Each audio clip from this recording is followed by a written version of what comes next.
Hi guys, hope you're all doing well. We are in a Taycan.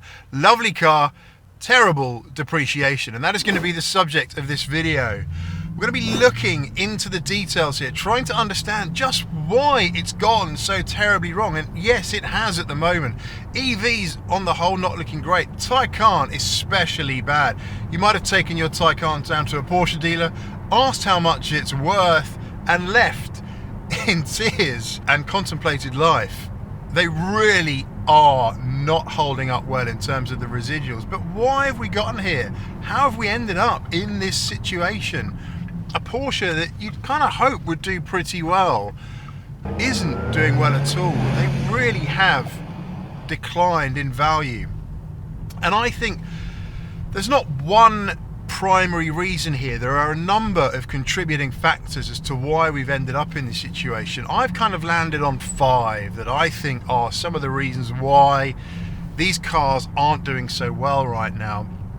I'm going to be trying to understand if there's anything you can do to protect yourself going forwards. Now, please do comment on this one if you have your own thoughts and opinions, because these are mine, and I'm sure plenty of other folk out there have their opinions as to why these aren't doing so well. But the first reason I'm going to touch on today as to why I think these cars aren't doing well is simply the price when new. It is far too high, and it's gotten even higher with the release of the new Taycan, the facelift version. They've pumped the prices up even more. Why is that? Well, you kind of think battery EVs are simple to make, that the technology has come on, the manufacturing processes have streamlined, and these things can be knocked out quickly, very few moving parts, etc., economies of scale. But no, it continues in an upward direction, which is the wrong trend for the market right now.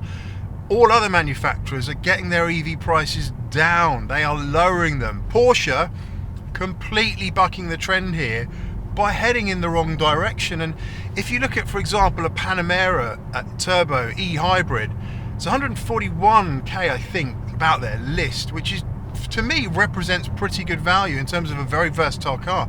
But think of all the parts that have gone into that. You've got an engine, you've got battery, you've got motors, all of that tech, probably more so than the Taycan, you could potentially argue. I don't know, maybe people would disagree, but it is representing quite a good price point, whereas you've got the Turbo S, the new Taycan, 161 base, so it has absolutely gone upwards. And why has it gone upwards? Why, Porsche, have you put the price upwards? There's maybe a couple of reasons, I think.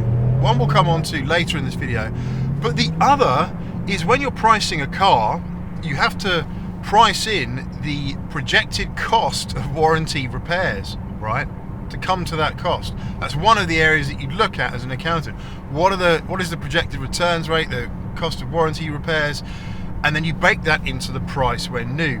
It's just a way of business.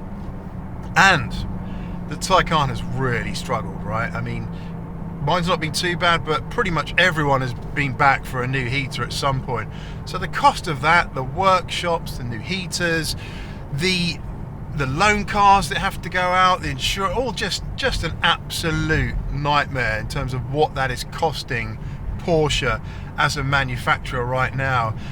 And that's just the heater. There's been plenty of other recalls and other issues with these cars. We know it's the first attempt, so yeah, fair enough, it's going to have these. Hopefully the facelift will resolve a lot of that. But that's one of the reasons I think, that the price has just simply continued to creep up. The second reason for me right now is simply the market. The market as a whole is really taking a massive correction. People say correction, I just say it's getting back to normality, right? Kind of more normal depreciation. I'm like a kid in a sweet shop at the moment looking at the used cars, the second-hand cars out there.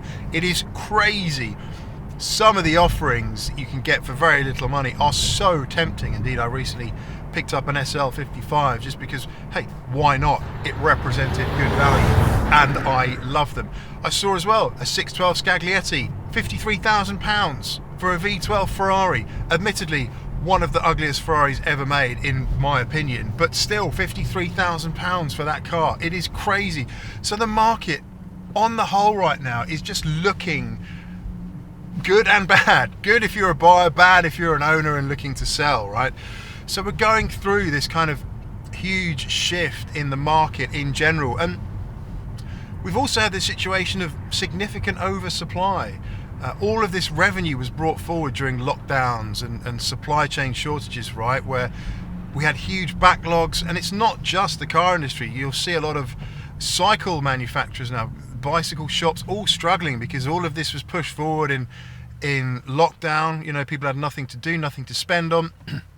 And now we're in a situation where everyone is okay in that respect and nobody's buying anything, right? So we have significant oversupply as well in the used sector. There is no denying that right now, and it's crazy. It is crazy.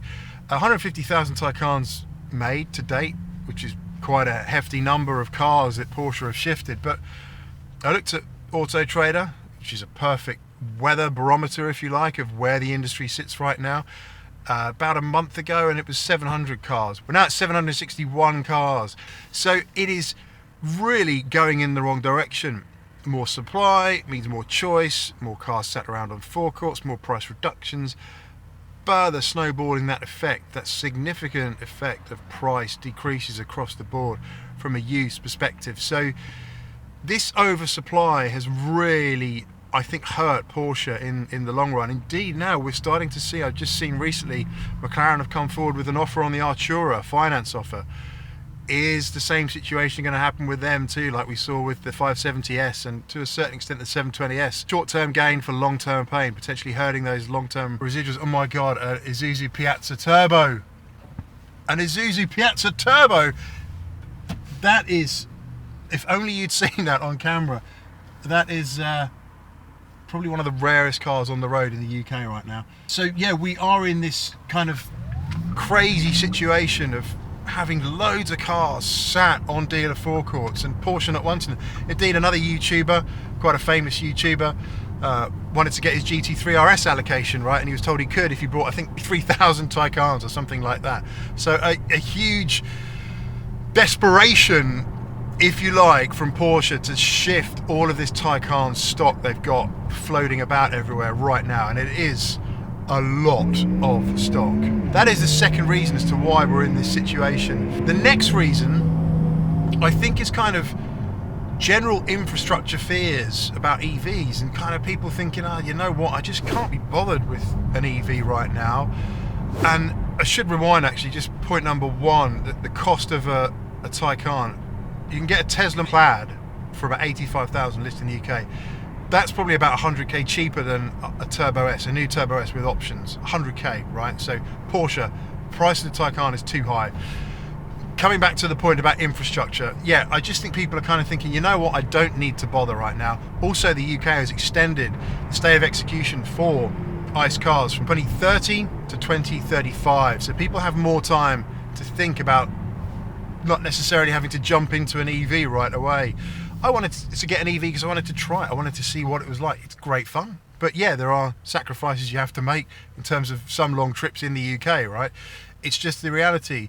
So people hearing all of these woes about EVs, infrastructure, you know, the costs of charging them is probably far higher than they expected out and about. You know, the cost per kilowatt hour, I think we're being rinsed effectively in some cases. So that is another thing to bear in mind here. It's just this kind of infrastructure fears, people stepping back from EVs, continuing to enjoy ICE cars, and why not, you know? I mean, we're not forced down this road as yet, so why bother jumping the gun if you don't need to? Reason number four, I think, with the Taycan specifically, is we're kind of in this perfect end of lease bloodbath right now, where you've got all of this used stock just coming back into the market. People literally chucking these back into dealers, into Porsche, back to the finance companies, and you have all of this stock coming back to the market, which kind of exemplifies what I was talking about in point number two, really.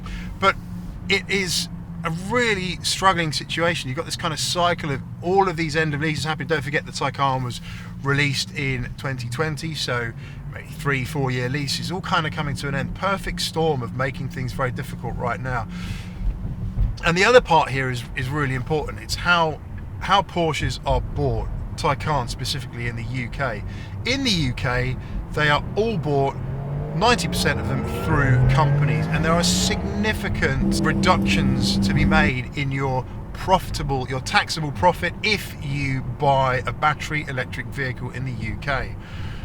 Now, I will cover this in a separate video with some specific sums, because you can be in a situation where the depreciation is so bad with a Taycan when you buy it new through a company that you end up worse off when you come to dispose of it from the company than if it was to depreciate on a slightly more normal curve. They're all brought through companies, and it only specifically works for new cars. And this is why the fact that they are so expensive kind of suits businesses in a way, because you can offset a huge chunk of your profit against the hideous cost of a new Taycan Turbo S, for example. There's no limit, there's no upper limit on what you can do there. But you don't want a car that depreciates so low, because the overall cost to you, the business, all that depreciation could outweigh the tax benefits. And we'll look into that in more detail in a future video, because it's quite a niche. Reason number 5 I'm gonna call out here with the Taycan is, I think, potentially reliability rumours maybe starting to have an impact on Taycans. We know they haven't been great for sure, and lots of forums are alive with people saying, this car's been really bad for me, it's all gone wrong, it's failed here, it's failed there. All of these rumours, or reality even, about the car's performance in the wild, in the market, just kind of putting people off. So could that be something specific at play here with the Taycan? People generally being put off because of the reliability out there, right? And maybe the facelift will go some way to fix that. Also, kind of a bonus reason 6 is the fact you've got the facelift coming along right now. The new Taycan, better numbers across the board, better range. It's absolutely not going to help the values of current Taycans, current pre-facelift Taycans, right? No escaping that. So that is it for this video. Quite a bit to discuss there in terms of some of the reasons I think we're in this situation, but I really would like to see Porsche do a lot more in terms of their pricing strategy with the Taycan specifically going forward, because it is expensive. It is expensive when you start to look at what else you can buy in EV land for your money, and I think the competition is going to get more fierce as we move forward. Anyway, take care. Thank you very much for watching. Stay safe. See you on the next one, and bye for now.